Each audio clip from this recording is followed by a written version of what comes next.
I'm Chef Tammy Brawley from the Green Kitchen, and welcome to Heart of the Home. Today we are working with undoubtedly one of my very favorite ingredients. If you've watched me on this show before, how many times I know you hear me say that, but this is definitely one of my favorites. I love working with green tomatoes. There is certainly more to life than frying them, but I do love doing that as well. And just so you know, when I fry mine, it's just flour and salt and pepper. But last year, I had so many left on my vine, I was like, I need to do something with the green ones. Certainly I wanted to get them out there before they turned red because those nasty little rodents called squirrels would take my red tomatoes. So I brought in a bunch of green ones and I came up with a green tomato salsa, which I absolutely love. And they can have a little bit of red to them. That's totally fine. They don't have to be completely green.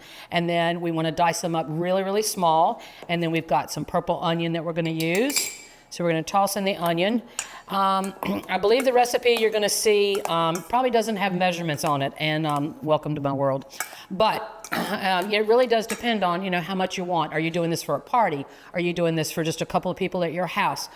So you want to judge how many extra ingredients based on how many tomatoes you want to chop up. In this case, I believe we diced up 2 tomatoes, if I'm not mistaken, and you want to get that purple onion in there. You're looking for some color on that.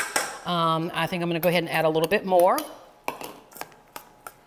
You're looking for a nice balance of color more than anything else. And then we have some garlic.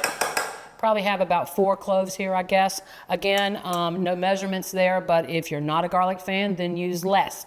I don't recommend leaving it out completely, but if you are a garlic fan like me, then you're going to use it all. So we're going to stir in some chopped garlic there. And then we want some lime juice. Maybe about a tablespoon or 2. Again, it's going to depend on how many tomatoes and how much solid ingredients you've chopped. And you certainly want to taste it more than anything else. We're going to go ahead and add some salt. Tomatoes always benefit from salt, and that's in every single recipe. So we're going to stir that up. And then we've got some nice chopped cilantro that we're going to add.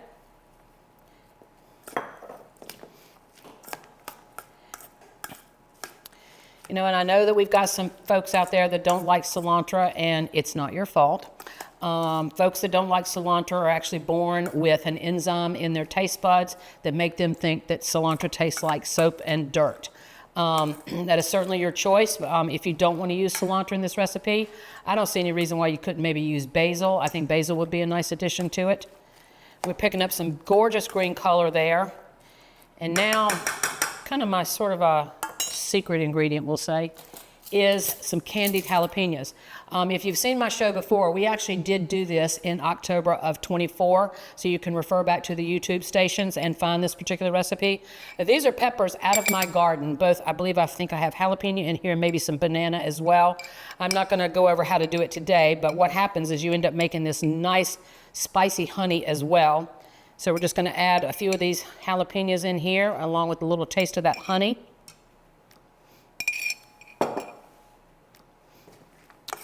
And what we're going to end up with, which is my favorite flavor profile, is a sweet and spicy together. I absolutely love doing that. And now we want to certainly taste it and make sure that we've got enough seasoning in it.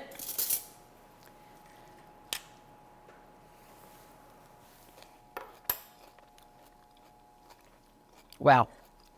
I think a little bit more lime juice.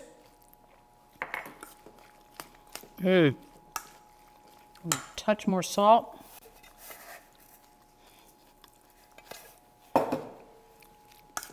One of the things I also like to teach people about is what if we had added too much salt? How would we counter that? I would actually turn right around and add more acid. I would do more lime juice. Same thing with the juice. If you add too much juice, too much lemon juice, too much lime juice, counteract that with a little bit of salt. They sort of go hand in hand. And so this is a delicious thing to do with your tomatoes at the end of the summer, specifically if you want to keep those squirrels from getting them. And we're going to plate it into a nice pretty bowl with some chips around. Perfect little appetizer for yourselves, for your dinner parties. Poolside, sitting out on the deck. All right. And there you have it, an easy peasy salsa recipe to create. I'm Chef Tammy Brawley from the Green Kitchen. Join us next time on Heart of the Home.